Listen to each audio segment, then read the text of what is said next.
Yeah, good evening, all our air warriors, including today's our guest, Air Commodore Chibber sir. A warm welcome to this webinar, wherein we are listening to the great stories of 1971 war heroes. So now it's a great privilege for us, all the air warriors on the call, to invite you or to welcome you to today's webinar to share your experience in service, particularly during the war period. So now I may introduce him as he was also from the army family, father having served in Indian Army, and thereafter he also educated. He was educated in our army schools or convents from Mumbai and Jalandhar Garrison School. Subsequently, it was known as Kendriya Vidyalaya also, and he happened to be the accidental pilot, Air Force pilot. His passion was to become an army officer, but accidentally he became a fighter pilot and served in different capacities. So in the capacity as commanded some squadrons, and he also served as a flying instructor, instructional duties. Then also as a station commander and also as an AOC of some stations. So he has had a glorious career in Air Force in different cadres. So now let us all welcome him and listen to his glorious story and learn from it and get inspired out of it. Welcome, sir. Welcome to Sipar, sir. Yes, sir. You can start your journey starting from the beginning.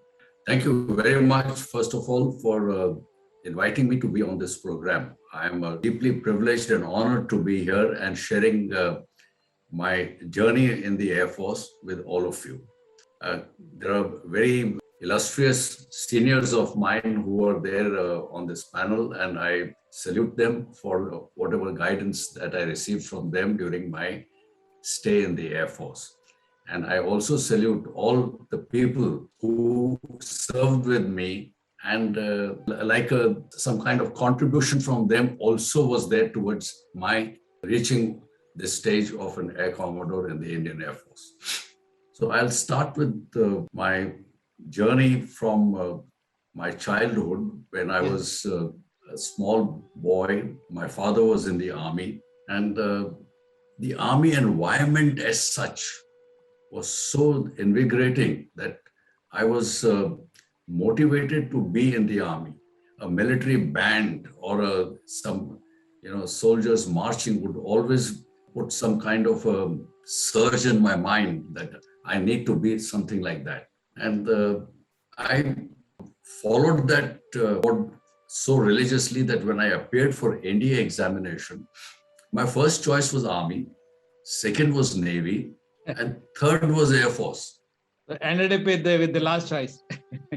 Very surprising that when I went for the SSB, the Services Selection Board, over there I cleared the Army and Navy selection. And then they asked that all those who were given their choice as Air Force as the third choice, if they would like to go to Dehradun for the SSB there.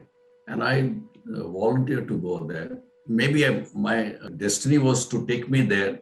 I went to Dehradun, appeared for the SSB and all the pilot aptitude tests.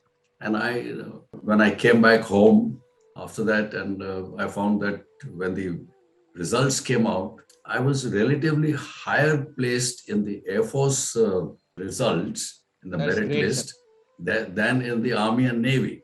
Would there be separate tests for Army, Navy, Air Force, sir, even during the SSB interview time? Yes, the Army and Navy have a combined SSB. Okay. And Air Force has a separate SSB. Right.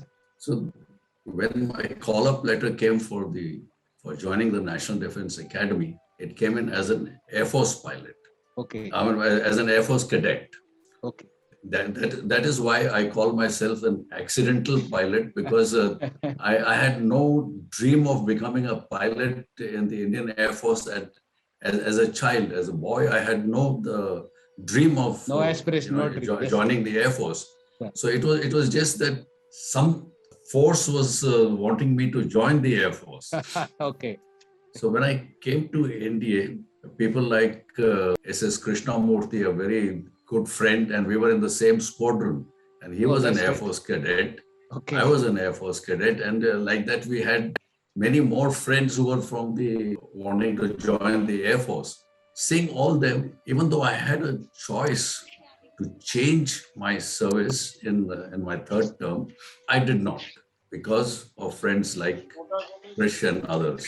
I went into the Air Force flying establishments after India, went to Bidar, where the elementary flying school was there, and to Air Force Flying College in Jodhpur. And by the time I reached Jodhpur, somewhere in my mind, it was firmly embedded that I must become a fighter pilot. Oh, that's great. And what sealed the thing was that three MiG-21s came to Jodhpur and they did a display. And looking at the display, I felt that one day I must fly that aircraft. So that was the inspiration. By seeing the aircraft, you got the inspiration. Yes. Okay. So it was now my main aim was to become a fighter pilot in the Air Force. Sir. After Jodhpur, then I came to fighter training wing at Hakimpet. And unfortunately, before I started my training, in one of the medical tests, I had a little issue with my DNS and I had to be operated on it. And I got my flying training got a little delayed and I got commissioned 2 months after the course. Okay. After getting my commission, my first, and incidentally, my commissioning was done in the station commander's office. I did not participate in the parade.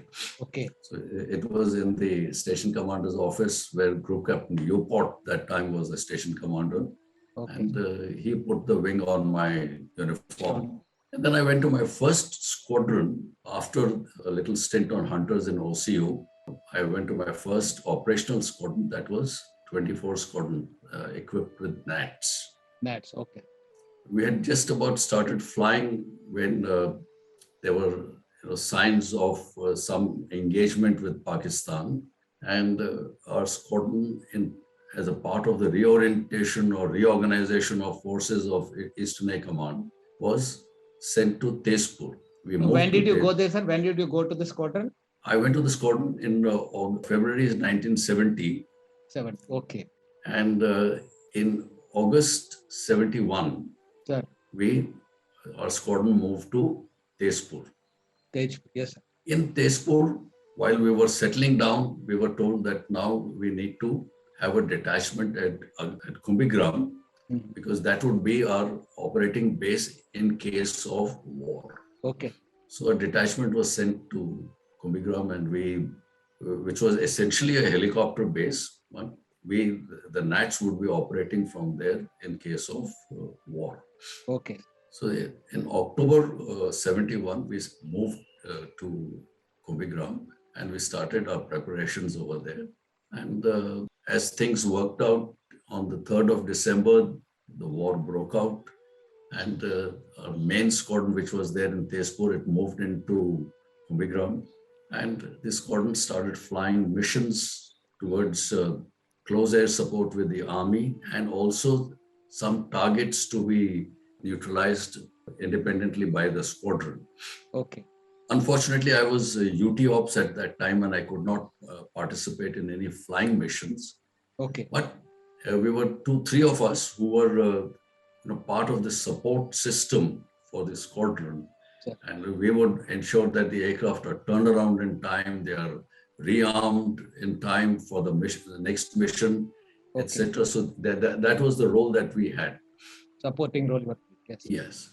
Halfway down the wars, around on the 9th morning, our squadron moved to Agartala. Okay. Agartala was much closer to the international border. Chinese border. No, the Bangladesh. That time East Pakistan border. Okay, so we moved into Agartala, and over here again there were a lot of helicopters. The Mi-4s were based over there, and the NAT squadron also moved in over there. We struck, places in Sylhet, in Chittagong, near Dhaka, and also giving cover to that massive helicopter, missions which were flown across the Meghna River, of which Krishnamurthy was part of that. Yeah, our Wing Commander helicopter Krishnamurthy and Air force. Commodore Sridharan sir, Yes. they were all the part of that. Yes. Yes, sir. We were all there at the same time in Agartala. And it was a very fascinating and I would say a very different kind of an experience to see war from that close quarters. When I say that, we could see the bombs dropping, the smoke billowing, and a lot of sounds of the bombs exploding, etc. Okay. But our base was relatively safe. Agartala was relatively safe because by then the Indian Air Force had already neutralized their Air Force. Okay.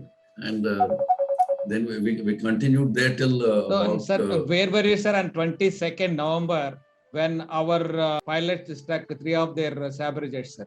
on 22nd November, Sir. we were in Tezpur. Yes. Our squadron was in Tezpur. It was 22 squadron, which was moved to Dum Dum. And from there, they got airborne and engaged those 4 sabers which were intruding into the Boira area. Yes, Boira better, yes. Yes. So after the war got over on the 16th of December, 2 days later, we moved back to Tezpur. And then after some time, our squadron moved to Hashimara. From Tezpur, we moved to Hashimara. And by then, I had gained my operational status. And my main regret was that if I could have got my operational status before the war, I would have participated in the war. How much time it takes, sir, from the time you joined in the unit to get yourself operationalized in the training and It all depends, why my training got delayed was that in the squadron, there was no trainer aircraft available to convert me. Okay. By the time that trainer did come up online, the squadron had moved to Tezpur, and then a lot of things, preparations towards the war started taking place. Okay. And hence, the training of us UT pilots was put on a low key. So that is one regret, if I can say, of not participating in the war. Nice. After we moved to Hashimara, after about 6-8 months there, I got posted to a MiG-21 squadron at Pune. And here I converted onto the MiG-21. And after my conversion and becoming operational on MiG-21, I was detailed for the flying instructors course at Tambram. Yes, sir. So in 76, I went there in June 76, I went for the course. And after completing the course, I was posted to Air Force Academy as an instructor. This period of my stay in Air Force Academy was, I would say, a very good experience in the sense that when you're teaching somebody how to fly, that itself was a learning experience for me also. And you'll get a lot of clarity, sir. On that. When my first pupil went solo, the kind of elation that I had. If I were to give an example, it is something like parents when they have a small child and child is learning how to walk, and that kind of elation. You are holding the child's hand and making walk, and then one day you take your hand off and the child walks on its own. So it's that is the kind of feeling that one had. Oh, that's great, sir. Your pupil goes solo. I flew a lot as an instructor, and over there I was commended by the AOCNC for my that's great, stay in the academy. And thereafter I got posted back to Tezpur to a MiG-21 squadron, 30 squadron. And here I restarted my flying on the MiG-21. But unfortunately, in one of the exercises that we were going there, I had to eject out of a MiG-21 because there was a fire in the engine, and I could not bring the aircraft back to base. So I had to eject, and then the aircraft crashed in Kaziranga area. I was fortunate that I didn't have any injuries. And it was within a month that I was back to flying. Flight. So After, did you not have any difficulty while coming down on the ground, sir? After ejection, did you find any difficulty? No, there was no difficulty in the sense that firstly, the ejection seat worked beautifully, Yeah. thanks to the ACW people and the armament people who had serviced the aircraft so well as far as the ejection seat and the parachute is concerned. Yeah. And I had no issues at all as far as that is concerned. So And, okay, wonderful. And after landing, one is given a lot of training towards how to absorb the shock as you come down and land on the ground. So it was not a major issue at all. Okay. After the stint in the squadron, I was posted to Staff College for the staff course. And once the staff course got completed, I got posted back to Air Force Academy as the chief flying instructor. Oh, second term. Second time I came there to the Air Force Academy. Sir. And now I was the chief flying instructor. Sir. And during this period of my stay in the Air Force Academy. As a wing commander only, sir, or group sir? I was a squadron leader. I was a squadron leader. leader. Yes, sir. Then from there, I upgraded my category, my instructional category to A2. What does it mean, sir? What does it symbolize? A2 mean? See, there are certain categories, like when you graduate from the flying instructor school, you are given a C category. Okay. Which you must upgrade within 6 months to B category.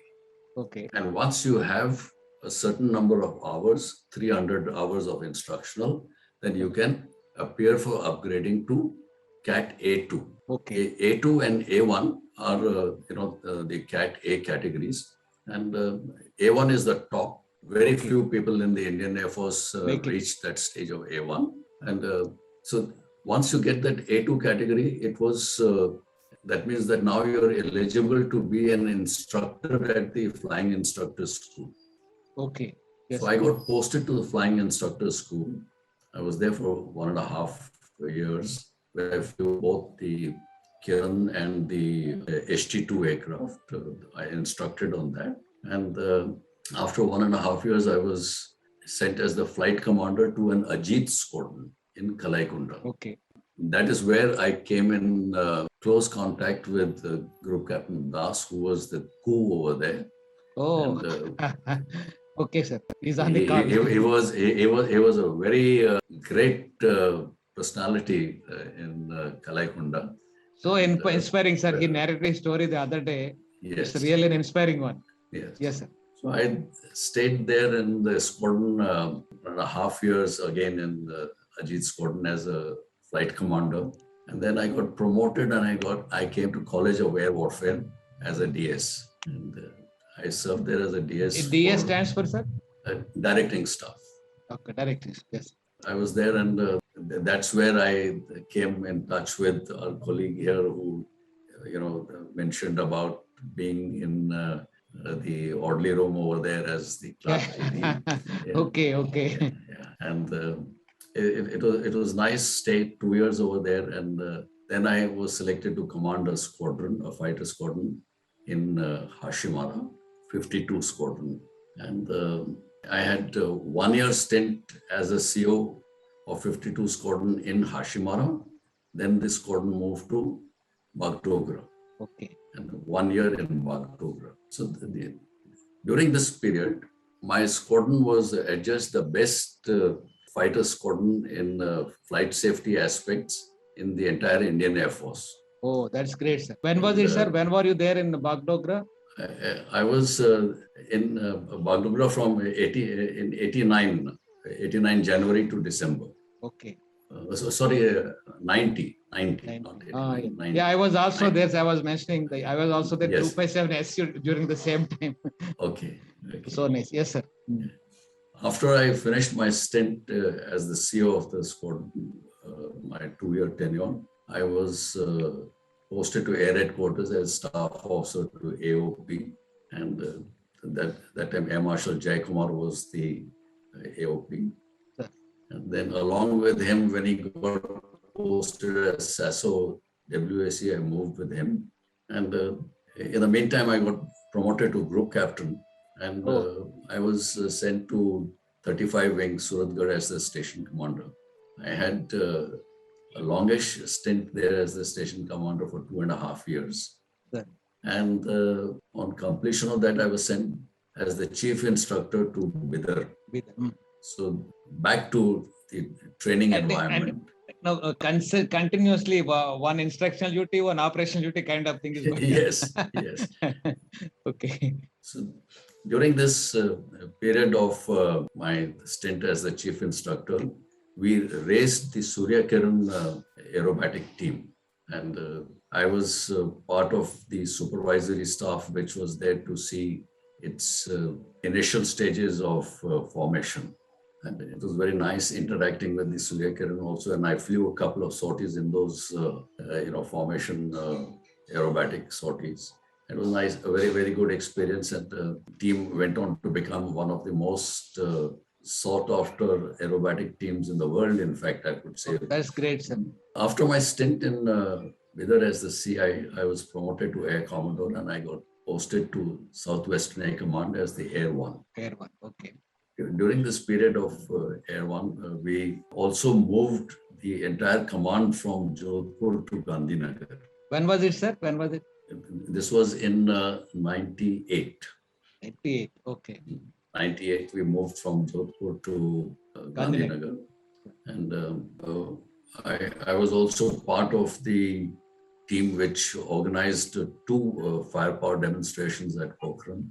And it was a very enriching experience for me to organize and manage and see all the aspects of flying and the safety, etc. over there. And the credit I would say for these FPDs to be successful must go to Air Marshal Master, who was the SASO, and Air Marshal, later Air Chief Marshal Krishnaswamy, who was the AOC at that time. Oh, that's great, sir. And then one fine day, a signal came sending me as the AOC to Hashimara. So I was back to the east. I think there is some connection with the eastern sector. So many times. Yes. You are going, yes, sir. Like I tell my friends that on a map of India, I join the places of my posting. It will be very heartening for a Met officer because he will think it's a satellite picture of a cloud cover in the eastern side. Right? It's my postings have been east south. Yeah, alternating. With just a couple of postings, to the western side. As AOC, I was determined because now it was my third posting to Hashimara. Actually, I was there as a flying officer. Yeah. I was there as a wing commander. And now as an AOC. Now as an AOC. So I knew each and every corner of that place. Station, yes, sir. And I was determined that this station, if I can, help motivate my, people with me to do their best, this station could become one of the best, very good people to be with me. In fact, all through my command postings, I've had some wonderful people who served with me, who understood what I was trying to tell them.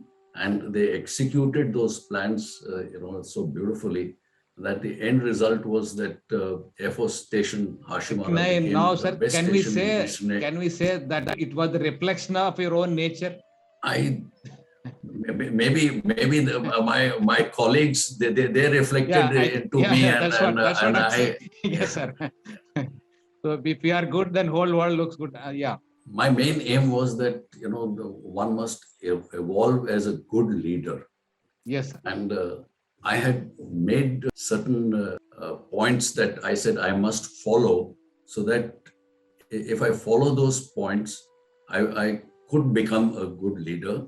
And if I'm a good leader, then I can transmit that, transform all the people around you. Yes, sir. To the people around me. Yes, sir. And just to give you an example, my approach to becoming a good leader was encompassed in a very simple thing, CID in bracket raised to the power 3.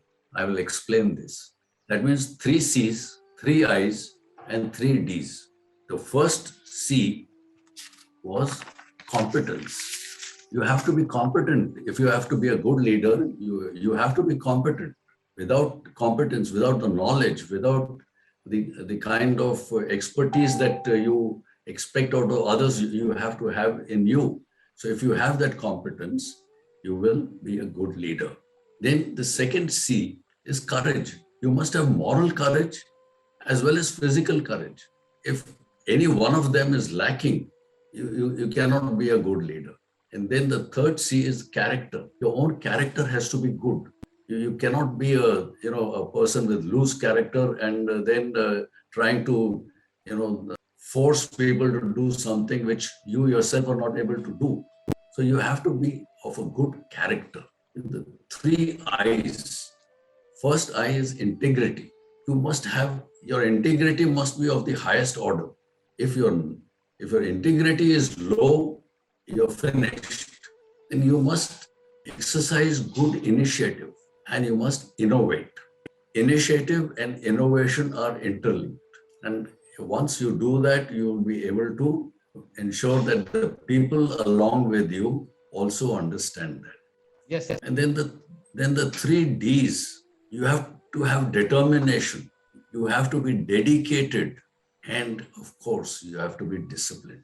So these 3 D's, CID in bracket raised to the power 3, will ensure that you move towards good leadership levels. Along with this CID, if you have trust and vision, trust in your subordinates, faith in their ability to do things, Yes.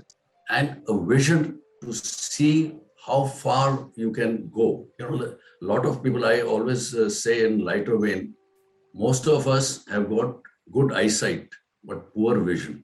Vision is looking far into the future. Yes. And in that, if you're able to see how the things will shape in the years to come and then move towards that, that would ensure that you have become a good leader. Yes. And once you have good leadership traits in you, the others automatically follow. So then I salute all your core value system that you have all these things in the form of.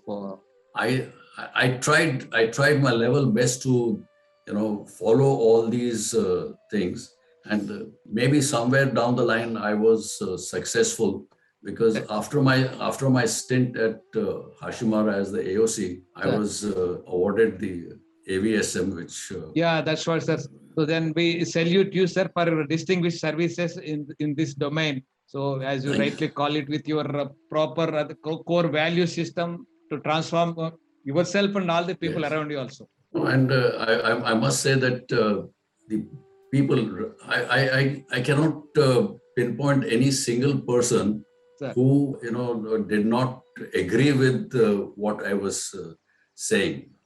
And whether it was an NC, whether it was NCO or SNCO or a warrant rank or an officer, everybody were the part of a larger team that we had. And we transformed Hashimara from a jungle into a beautiful place to stay in.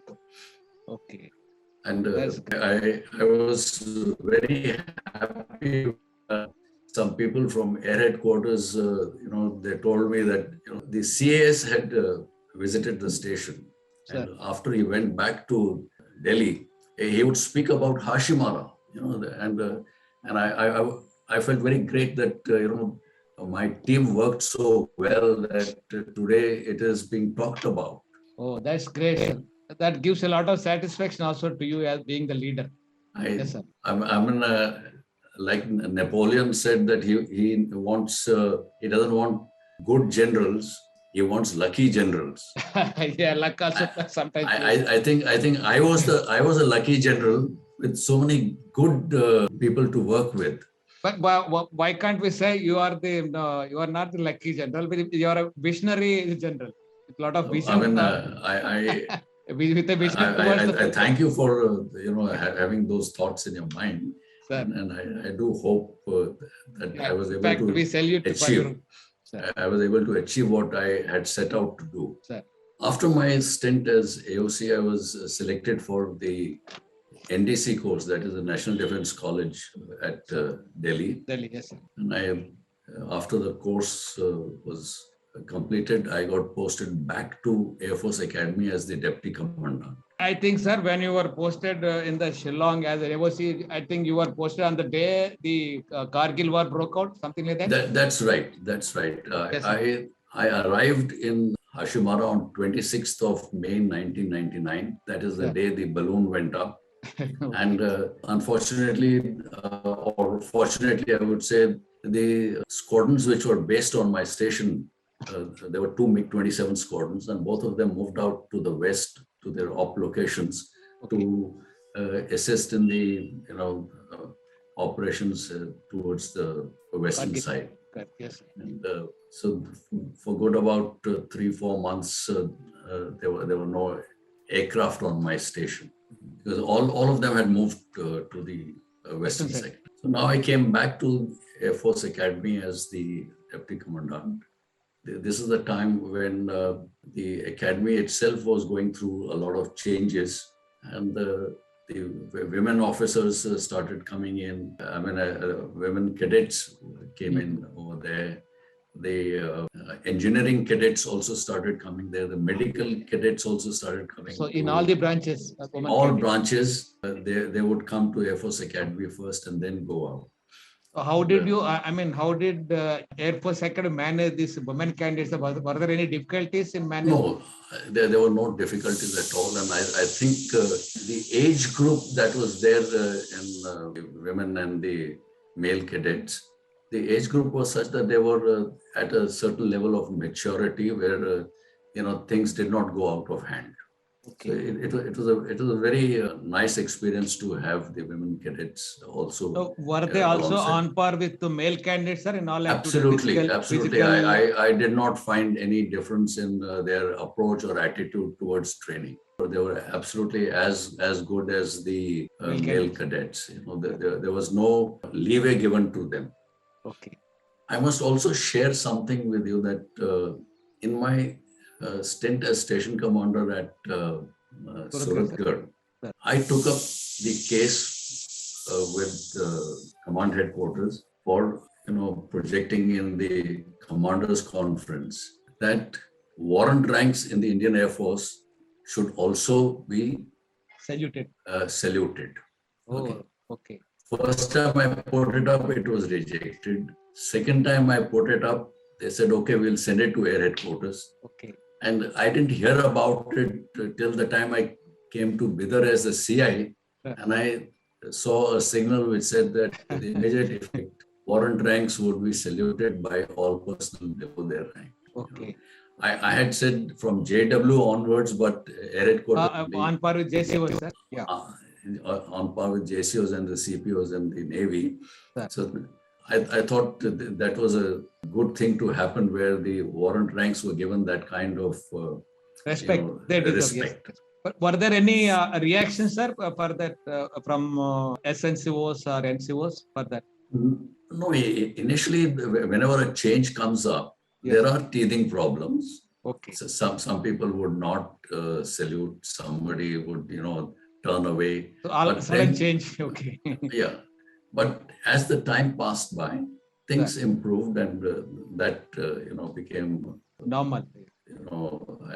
A normal thing, and now I think it's part of everyday life that the warrant ranks are also saluted. Yeah, of course, they do deserve something out of their experience and seniority. Everybody goes through the phases. Yes. Yes. My aim was always there that wherever I go, I must leave a stamp. People must remember me for what I have done, whether good or bad, but people must remember me. That is the signature quality of a leader, good leader, leaving something behind always. I always try to do that, and That's great, sir. I think your keen sense of observation and leadership qualities looking beyond the things. Yes, sir. Great. And after my stint in the Air Force Academy, unfortunately, I did not move further up in rank, Sure. and I had to retire. And I retired after my last posting at Army Training Command in Shimla. I was posted to the Army organization as my last posting. What was your role, sir, with the army? The appointment was Air Commander Concepts, that is, trying to evolve some kind of concepts for joint warfare, joint planning, etc. Okay. And also be like a liaison between the Indian Air Force and the Army. So that was the role over there. And after my retirement, I came down to Pune and settled down over here. But I was not someone who would just rest and retire. Okay. So along with another colleague and a few other, the retired Air Force people in Pune, we started an organization called Blue Diamond Aviation. Blue Diamond Aviation. Yes, sir. This was a ground school where, the QFIs, QNIs, ATC officers, MET officers, engineering officers, we all formed a team. Virtually all the branches of all Air Force. branches to teach aspiring pilots whether they want to join the Air Force or the civil aviation. Okay. So we said we will give them a good Coaching. background of theoretical knowledge and share our experiences with them so that they are better equipped to be part of the organization they're going to join. Yes, sir. And we ran this school for almost 6-7 years in Pune, and it earned a very good name for itself. Like even today, it was shut down in 2013, but I still get calls from people that we want to come to Blue Diamond Aviation. For guidance, sir. Yes. Okay, great. So it was a good experience there. Now for the last few years, I've been part of one real estate company as a consultant for management of societies, and I share my experiences of how to manage societies. Having managed stations, it was not a very difficult thing to manage societies. So that I do. The rest is just play golf sometimes, and that's it, and relax. Is Pune your native place, sir?